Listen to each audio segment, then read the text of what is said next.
Good evening, everyone. Welcome to your latest Wolves Fancast match preview. As always, I'm Little Dan. On tonight's show, I've got with me two Dans. You're going to have to bear with me for a moment. We've got Dan Keegan, Keegs on the right of me. We've got Dan at FPL_Black Wolf, who's joining us all the way from California. And we've got John Cooper, another massive Wolves fan tonight. We're going to be discussing the game on Saturday away to Luton at 3 o'clock. But the latest news coming out of Molineux in the last sort of few days, Nathan Fraser has been added to the first team dressing room after a bit of a goal scoring spree, not just for the first team after getting his first goal against Blackpool in the Carabao Cup. He scored in his last 221 games, and his sort of primary assister in those games has been Owen Farmer, has also signed a 3-year contract extension at Wolves. Owen Farmer was recognised at the end of the 22-23 season as the club's Academy Player of the Season and Scholar of the Season. So a lot to come from that guy. Obviously, Matt Hobbs has made the cliche comments. You know, the hard work starts now when they get in the first team dressing room. So hopefully we'll see more of them in the future. On tonight's show, as I mentioned, we've got John Cooper making his debut on the Wolves Fancast. How are you, John? I'm good. I'm looking forward to it. I feel like I've just been selected for the first team, so a bit nervous, you know. That's it. I did sort of make you blush in our DMs when I made the approach for you to join the Fancast on tonight's show. I made the point that when John was first starting to go down Wolves matches in the 70s, that my parents weren't even dating. You know, you say the loveliest of things. I was thinking back, when was my first Wolves game, and I've worked out it was Wolves-Chelsea, and we won 1-0, and Mike Bailey scored the goal, and I think that was probably around about 1968. So don't even say anything, guys. Just absorb that information and don't comment. I've brought you in as the steady Eddie here tonight, John. Keep breaking up play, give us some sensible comments, and put my foot on the ball. Yeah, that's it. One of the first questions we ask new people who join the Fancast is, who's your favourite Wolves player that isn't Steve Bull? Of all time. All time. Look, you know, I'm a child of the 70s. That great team in the 70s. My favourite Wolves player has always been Derek Dougan. That front line, though, of Dougan, Richards, Wagstaff. The great thing about that team, and I won't do it, but I could name you the whole of that team from the 70s, starting from Phil Parkes through to Dave Wagstaff. It was a seminal team. But it's got to be Derek Dougan. Personality, talent, and pure genius to score goals. All three things make him my favourite. Obviously, League Cup winners in the 70s, beating Man City in the final. Did you go to that Wembley? Yeah. 74, I was there. We weren't expected to beat Manchester City, just like we weren't expected to beat Nottingham Forest in 1980. In fact, every time I've been to Wembley to watch Wolves, 74 Man City, 80 Nottingham Forest, Sherpa Van final, and then the Millennium with Sheffield United. I've not seen Wolves lose in those finals, so that's entitles me surely to a free ticket. Most definitely. The other question that we ask is, what's your sort of favourite Wolves day that you've been to that isn't a sort of an iconic, like you just mentioned, the playoff final, the League Cup? What's your sort of favourite way day? I could do all the modern stuff, but I'll leave that to you guys. Not that some of the modern stuff isn't spine-tingling, like I could pick it. But I really go back again to a game in the 70s that maybe some of the more veteran viewers of the show may remember. When we played Arsenal in the snow, it was about 71, 72. We were losing 1-0 at half-time. And then it started snowing, and we won 5-1. And I still, as a kid, remember sitting in the Molineux Street stand watching that. It was a league game. It was a first division match. Simply points were on stake, nothing else. But I just remember the whole atmosphere of the game. Superb experience, and it's just lived with me. You know, take into account also the stuff with the Nuno as well, which I think all sent us all away very happy over that period of time. But if you're asking me for one game in all the games I've seen over the years with the Wolves, it would be that Wolves-Arsenal game back in the early 70s in the snow. And you can still watch it. If people want to see it, it's still on YouTube. You can still watch the game on YouTube. Beating Arsenal in any conditions 5-1 would be a dream for me. Obviously, we've already mentioned Dan at FPL_Black Wolf joining us all the way from California tonight. How are you, Dan? I'm good. How are you?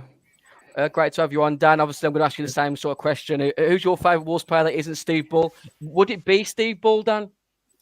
It would, but I became a fan in 1997. I'm not quite the same age. No offense, John. I went to my first game in 97. We beat Tranmere Rovers 3-2. In that game, Robbie Keane played. And I think he was the player that really made me become an Uber fan. He was so entertaining to watch. And I got his autograph afterwards and things like that. So I would say Robbie Keane is probably the player that got me into liking Wolves most. So are you from the area originally, Dan? I'm originally from Coventry. Right, okay. My whole family are from Wolverhampton, so I became a Wolves fan basically out of the womb. But 12 years ago, I met a California girl online, and I came over here to visit her, and I've been here ever since. We're now married for 11 years. So I live in California, but hence the accent. Fantastic. Yeah. Thanks for having us on the show. Obviously, you're massive into your FPL, aren't you, Dan? We're going to talk about that a bit more in depth later on. But it's game week 6 of the Premier League, and the fixtures begin Saturday. There's a lot of 3 o'clocks on Saturday. Palace versus Fulham. Obviously, Luton versus Wolves. We'll be talking about a bit more in depth. Man City at home to Forest. Brentford, Everton is the Saturday evening kickoff, followed by Burnley at home to Man United at 8 o'clock. And then there's quite a few decent games on Sunday. Arsenal, Spurs, Chelsea, Villa, Liverpool, West Ham, and ending the weekend, Sheffield United versus Newcastle. I'm going to come to you first, Dan Keegan. Looking at those fixtures there, who would be your banker for this weekend? I think everyone's going to sort of be edging towards Man City, Forest. But apart from that, who would be your banker? It's funny you say that, actually, Dan. I'm in a last man standing down here, and I've already used Man City, so they're the clear faves this week. I think it's tough, I would go with possibly Liverpool on the Sunday. I think they're starting to play decent football. They played well at our second half. They look good, and at Anfield they're still very, very good there. And I think that recent record against West Ham is pretty good. Apart from that, I did fancy United, but I watched them in Munich last night, and I know Onana, the keeper, had another stinker with a goal that he let in. But I felt that was the sort of game that United could actually go away to Burnley and do the job on them. I really fancied Spurs when they went there, and Son got the hat trick. So I'll probably go with Liverpool this week. The last time I was on, I said Chelsea, and they let me down. So I'm going to say this week, Liverpool. Liverpool is my banker of the week. Where would your money be, John, looking at those fixtures? Yeah, well, looking at them, had Brighton not been playing tonight, I think in the Europa, I'd have gone for Brighton. They're playing some superb football at the moment, and indeed carried it on from last season. But because they're playing tonight, I think it might tell on them. Who knows? Yeah, I'd like to be different, but having been at the game on Saturday and watched Liverpool in the second half. It was a great first half, by the way. But having watched Liverpool in the second half at Molineux, they're a cracking team when they get it together. And also, we may talk about this later. They've got strength in depth on the bench, which we didn't really have on Saturday, which was, I think, the critical thing for us. So I'm also going to go for Liverpool. Yeah, I'd like to be different, but I think common sense says Liverpool. Yeah, we had Neil on from the Anfield Wrap on last week's preview show, and one of the comments that he made leading up to the game was it didn't matter what happened in the first half. They was always going to have the likes of Luis Diaz, Diogo Jota, Darwin Núñez, or Cody Gakpo. 2 of those 4 were going to be coming off the bench in the second half. And you look at the sort of the lack of goals that Wolves have got clearly, it was always going to be a difficult game. Liverpool, Man City, Arsenal, these types of teams, they need 45 minutes to win a game. We need to play well for at least 85 minutes of a game, don't we, to win 3 points at the moment. I totally get that. I mean, but the first half was scintillating. What impressed me was the direct approach we had. Bellegarde, for instance, I think is going to be a superstar for us. But it was the direct run at Liverpool, and Liverpool were terrified in the first half. No doubt about it. Liverpool were terrified. But we haven't got the strength in depth. That's my concern. But maybe that's another discussion. You asked me about who's the banker. Liverpool. Yeah, I mean, let's talk about Liverpool, that performance in a bit more depth. I'll come to you, Dan. Obviously, the first half was brilliant. Like John said, the game plan seemed to be executed really, really well. We came to the in great numbers. We turned them over quite a lot. That Mateus Cunha chances, I bet he'll still be having sleepless nights over that chance. But what was your thoughts on the performance against Liverpool, Dan Keegan? Yeah, like you said, first half scintillating football. Neto was unbelievable. Bellegarde. Oh, that's the only good thing this season. Like we started in the United game at Old Trafford. Our ball carrying and our direct approach when we go at these teams, they are frightened. There's no doubt about it. United, we absolutely smashed them for 90. Liverpool, like John said, 45 minutes. This is the only problem. We got the goal. Juan got the goal, but getting that second and third is always going to be a problem with us, with our lack of firepower. And Cunha worries me a little bit in that sense. I love him. I think he's been brilliant for Wolves this season and clearly is a talented boy. But goal scoring wise, for me, he's just not that front man we need. So first half, I was absolutely delighted. Second half, they've got 4 centre forwards. Basically, well, they've got 4 strikers, 2 on the bench, 2 play. Salah plays all the time, who can just come on. We've got Fab Silva. I think he's still going to be a great player, by the way, but he's still very young, very raw. And until he gets going, we're really struggling on that front. But mate, I was really happy. All in all, second half, we always looked like losing. I felt that as soon as their goal went in, that was kind of it. I felt like the game went away from us then. But if we could have got the second in the first half, it's a different game then. So yeah, I'm pleased, mate. We move on to a big game Saturday. It's these games which is going to keep us in the league. Yeah, if we play half as well as we played in the first half against Liverpool, against Luton, we'll win by a number of goals. Easily. We've had Sean Crow in the comments who's made a good point because it isn't fair for us to compare our subs bench to Liverpool's. But the question that he asked is, if we can do that same first half against the bottom 15, do we have enough depth to see out the game? What's your opinion on that, Dan?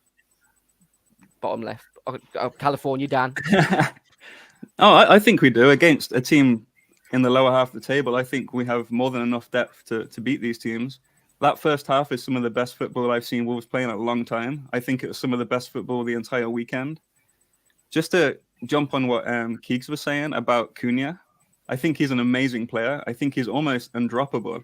But I'm not quite sure how O'Neill is fitting him into the system. I think he's kind of a problem for us, to be honest. Maybe a controversial opinion here. But I really think we're lacking that firepower up front, a focal point in attack, someone like Sasha maybe. I love Bellegarde, Lemina and Gomez as the central midfield 3. Neto obviously is holding down his place on the right. So you only really have that left wing spot available. Hwang is doing very well there. He's getting the goals. Where do you fit Cunha in? That's kind of... It's a massive dilemma for Gary O'Neill at the moment because Dan sort of mentioned it, and I think you have alluded to it there. He's not the number 9 that we crave at the moment. For me, I don't think someone in our WhatsApp has compared him. It could be the next Joe Linton, where he's been signed as a number 9, but he plays better in midfield because we all know the ball carrying ability that he's got. He is outstanding. To me, Dan, I think he's undroppable as well, but if he doesn't start adding goals to his game, it's a massive dilemma for Gary O'Neill to solve. Because... I mean, you don't get picked for Brazil if you're not any good. Fundamentally, and I totally agree with the other guys as well. A lot of talent there, and it is a dilemma. But I think the other thing we need to be looking at is a goalkeeper that can distribute. Don't get me wrong. I think Sarr is a great stopper, and he's kept us in games in the past, and no doubt he'll keep us in games in the future. In fact, to be fair to the bloke, he kept us in the game against Liverpool on Saturday with some great stops during those frantic goalmouth scrambles, for instance. But what worries me about him, for instance, is that he does have a problem, it seems. Whether it can be resolved on the training field is another matter. In distribution, it led, of course, to the Liverpool second goal, I think it was. So that, to me, of all the problems, we're talking about strikers. I totally agree with that. We need more firepower. But I think we need a goalkeeper from the back who can distribute. That might be Sarr with a bit of training. But I think, in my view, that's as big a problem as not having a striker. It's a difficult one. I felt like Jose Sarr was made to be the main scapegoat at home to Liverpool on Saturday, but you still, for me, you can't let Andy Robertson, left back, score from the right centre forward position, just run through the entire midfield without being followed. Keegs mentioned it just that the first goal when they equalised was a massive mental blow, but as soon as we went 2-1 down, it was sort of damage limitation for me. Then there was no sort of coming back.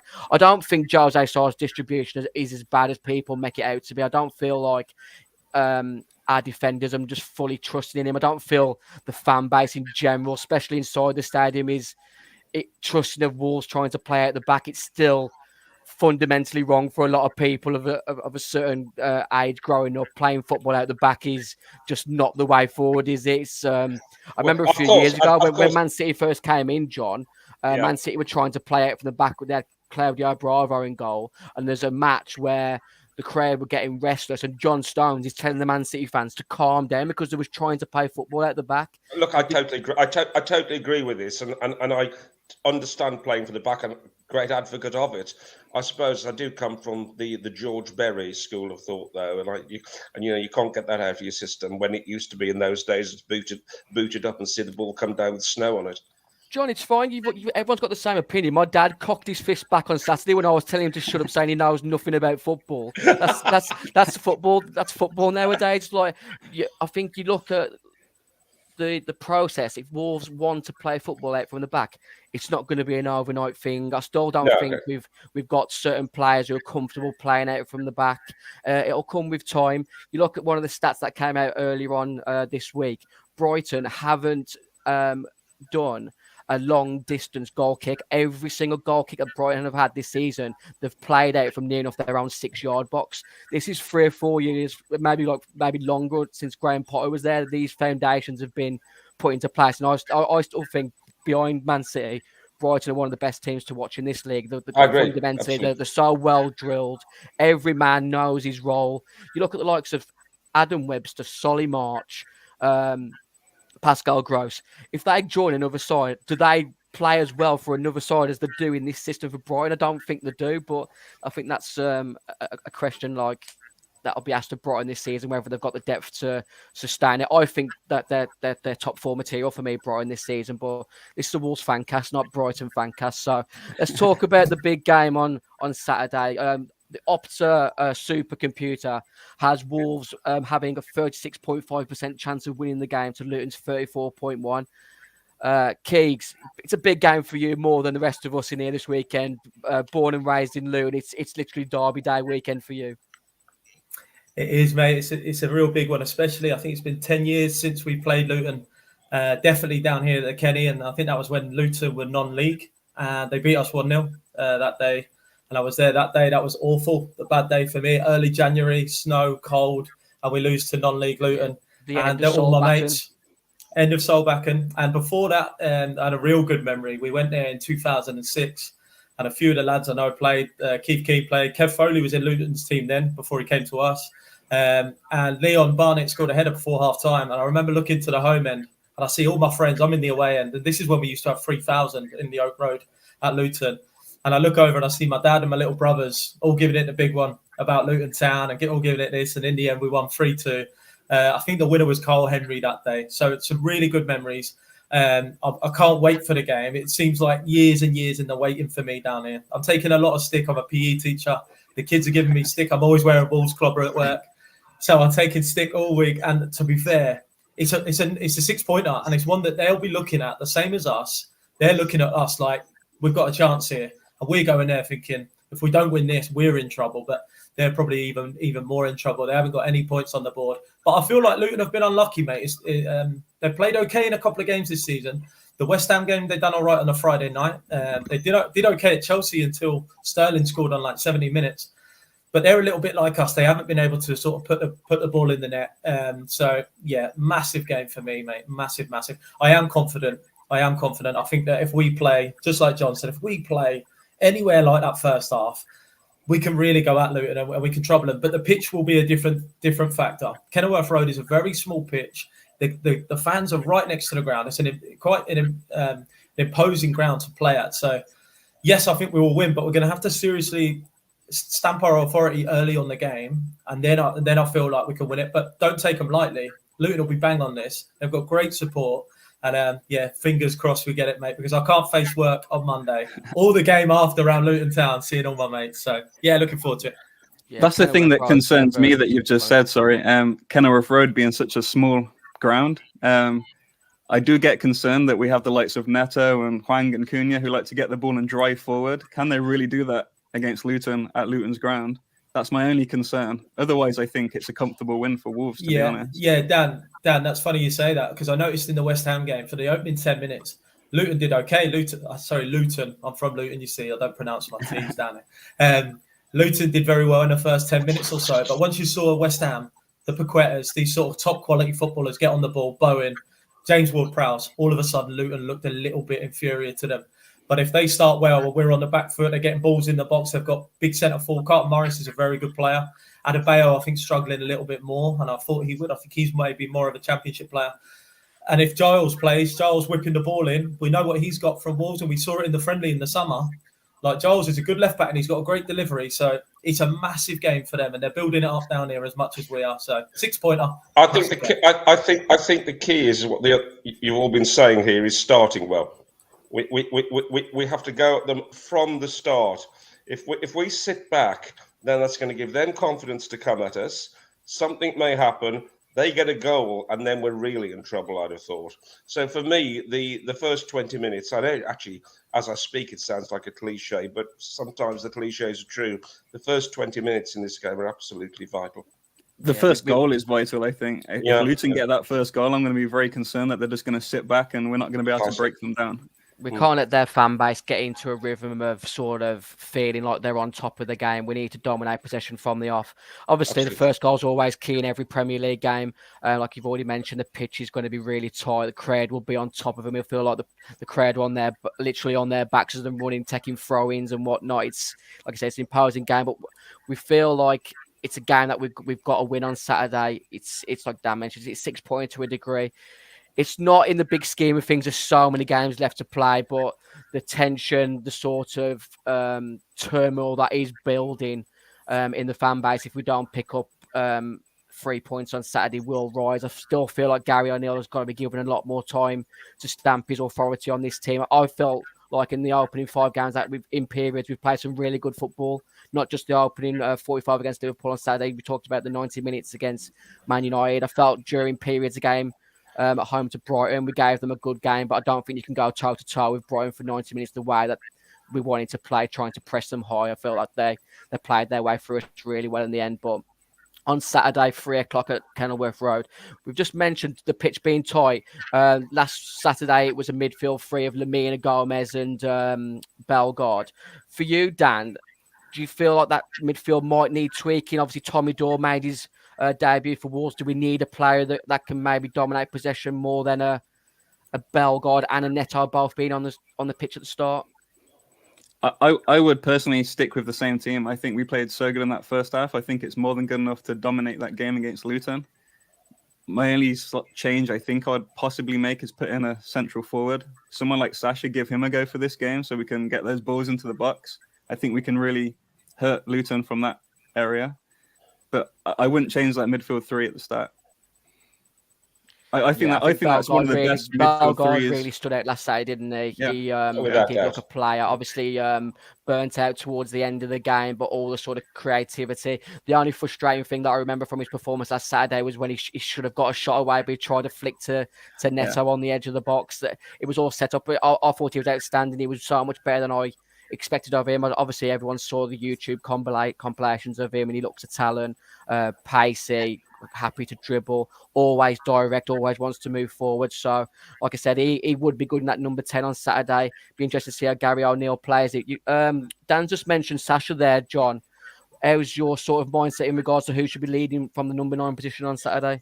Look, I've got a lot of hope for Fabio, for instance. I know he's having a difficult time. We tend to forget he's a young lad, but he's learning his trade.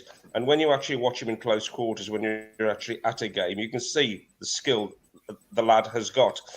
But I think in a game like this, which is going to be quite high octane and in your face, I think Sasha's shown me in the games he's played, he can actually mix it if he has to. So I would, if he's fit and if he's able to play at this stage, I would go for him. But on the same subject, though, of getting in faces, on the midfield question that you put out a minute ago, absolutely, the midfield three against Liverpool on Saturday were superb. And I would struggle to change them. But I just wonder, in a game like this, which is going to be in your face, Luton are going to mix it with us, whether you need someone who's capable of doing that and who understands the culture of that. And I'm wondering whether Tommy Doyle is the man who actually would understand this particular game. And so whether we should be picking someone in midfield like that who understands this sort of game and the culture of this sort of game might be a shrewd move, with the option, of course, of substitutions at an appropriate time. So totally agree with what Dan in California said about the midfield three on form. I wouldn't even blink, straight back in. But I just think in a game like this, given what we've all been saying about the close quarters of the ground as well, we need a player who can mix it a bit, and maybe Doyle's the guy. But just putting that out there as a contra view, it's a difficult one. Yeah, what's your mindset on the lineup for Saturday, Keegs? Yeah, I do agree that the big problem we have is Cunha. If we play Sasha, we're losing possibly our best player in some ways in Cunha this season. The only thing I think with Cunha, he might be someone who might be able to drop in there. You know, the way he can carry the ball. Like you said, a bit like a Joe Linton, Havertz sort of dropped in there for Arsenal now, and it looks like he played well last night. But apart from that, I think the team that we played on Saturday should be more than good enough. That's clear. But John, that is a good point.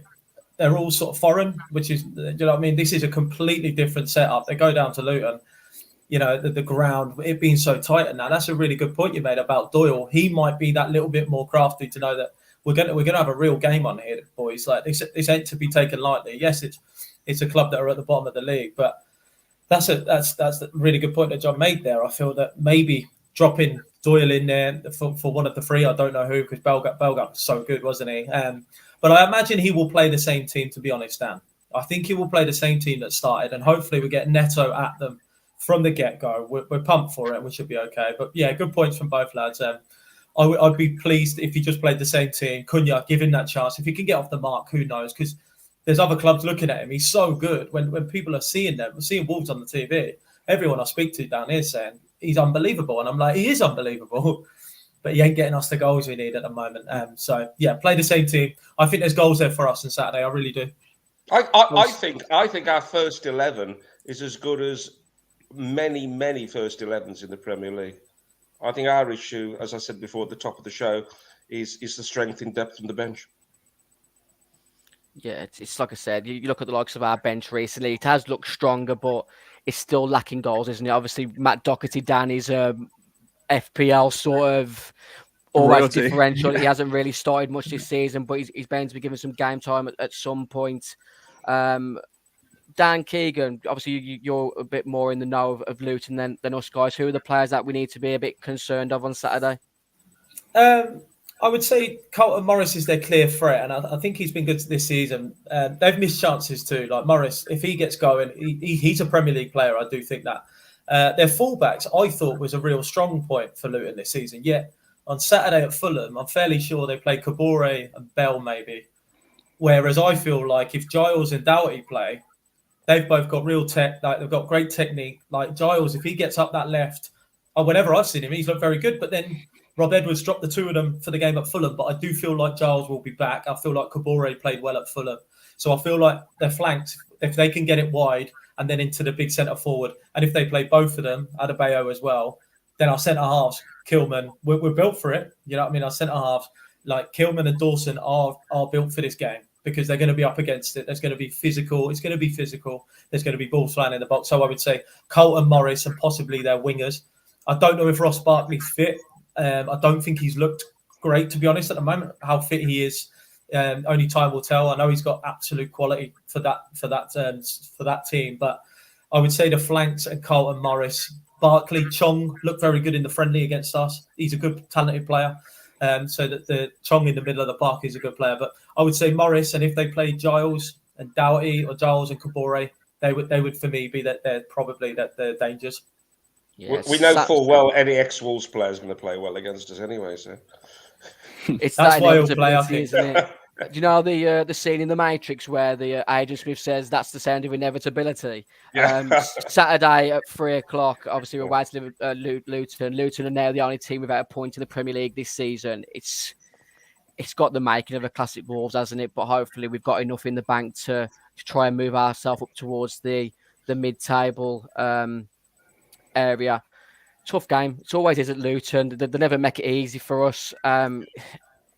the only sort of conundrum left to discuss is Santi Breno. Dan obviously signed on deadline day from Girona.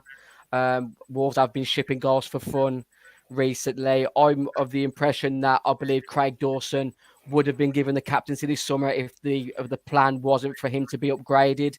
Santi Breno has now arrived. Is there any sort of mindset for you that he could start on Saturday? You're asking me? Or... Dan. No worries. I don't think he will start him against Luton. I think that's made for Craig Dawson, like Keeg said. He understands the game. He understands the physicality of it. However, going forward, I think it's probably time to bring Bueno in, particularly at Molineux against the better teams, but not this weekend. I don't think you can throw him in against Luton in such a physical, important game for his first debut. No, Dan, sorry to cut you off there, mate. That's exactly my point. I feel like Kilman and Dawson, we need the two of them for this. Throwing Bueno in, it could be disastrous. Don't get me wrong, going forward, I feel like Dawson isn't the player this season he was last season. I feel like he's a little bit too slow at times. I felt we got caught against Brighton a fair amount, sort of too high in that, and they were in behind. But yeah, Dan, like you say, we definitely need Kilman and Dawson, Dawson at their best in this game against Luton. John, your first episode of the Wolves Fancast tonight. What's your first Wolves Fancast score prediction? 2-0 to Wolves. Plain and simple. I like it. Keegs? Because it's Luton, I'll go 3-0 Wolves. We're on the goals. We're on the march. 3-0 Wolves. California, Dan, first show as well. What's your score prediction? These are the sort of moments where you can end up going viral, guys. Keegs gone for 3-0 Wolves. Dan, what's your prediction? I'm going to say 2-1. I think we concede. Dan, I don't care if we concede as long as we get 3 points. It can be 99-98 for all I care. As long as we get 3 points on Saturday, I'm going to go with a high scoring 4-3 Wolves on Saturday. I feel like we're still shipping goals for fun, but hopefully we've got enough firepower. We've just spent last sort of 40 minutes talking about how we haven't got enough goals, but I'm going for a 4-3 Wolves on Saturday. Go through some of the comments before we close the show. Peter Yam S4 is going for a 1-1. Sean Crow saying it's win or bust. Why are we? What's that, Peter? Yeah, we are under useless O'Neill. Happy with a draw, guys. It's a draw mentally would not be satisfying for the fan base, but I think it wouldn't be the end of the world. Obviously, we've got Man City to follow.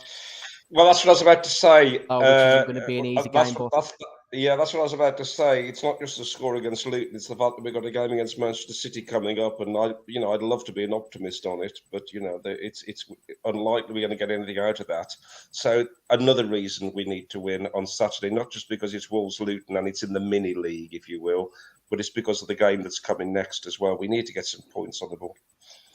And I was actually talking about the fixtures the other day.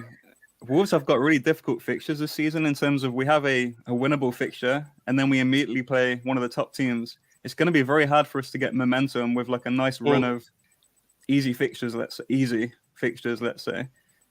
I literally don't think there's any easy game in the Premier League now. If you're not 8 out of 10, your entire team, you could get beat majority of weeks.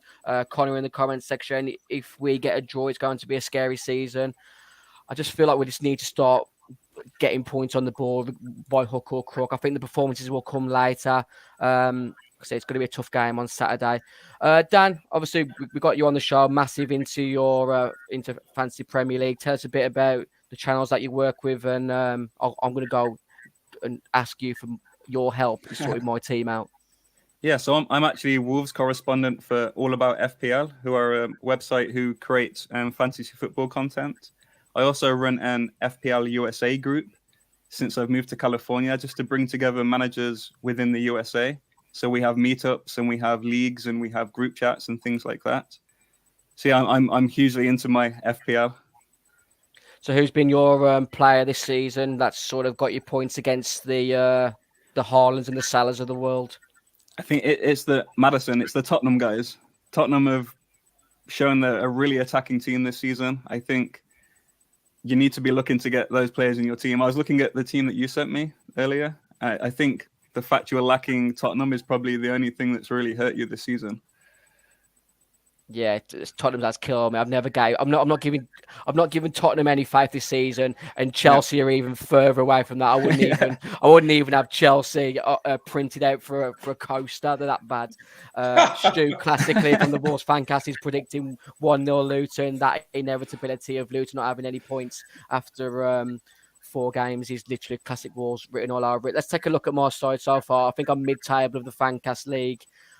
This week, I don't think I've got a bad side this game week, Dan. Obviously, a lot of those players at home, Foden and Haaland. I think you'd be bonkers not to have Haaland captain at home to Forest on Saturday.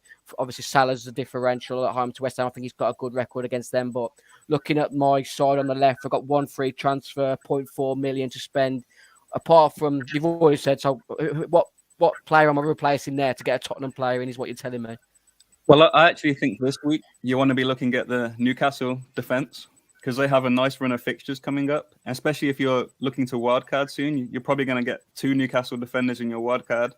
I'd be a little concerned playing both White and Gabriel against Tottenham. I think Tottenham score. Newcastle defenders are going to be very highly owned.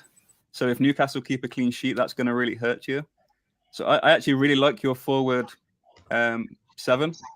So for me, it would be Gabriel or White or even Chilwell out for someone like Trippier or Cher or Botman. Are you into your fancy Premier League, Keeks? I am, mate. I'm in your Fancast League, Dan. I'm about 3rd. Okay. See, that's it. I'm because I said I'm mid-table. I'm looking at the people Dan, behind me instead of further up at the moment. That's my problem. Yeah, Dan, I did think you were in there, but I just didn't look that far down. I didn't really scroll down. I just didn't have time. You know what I mean? Just only looked at the top 10.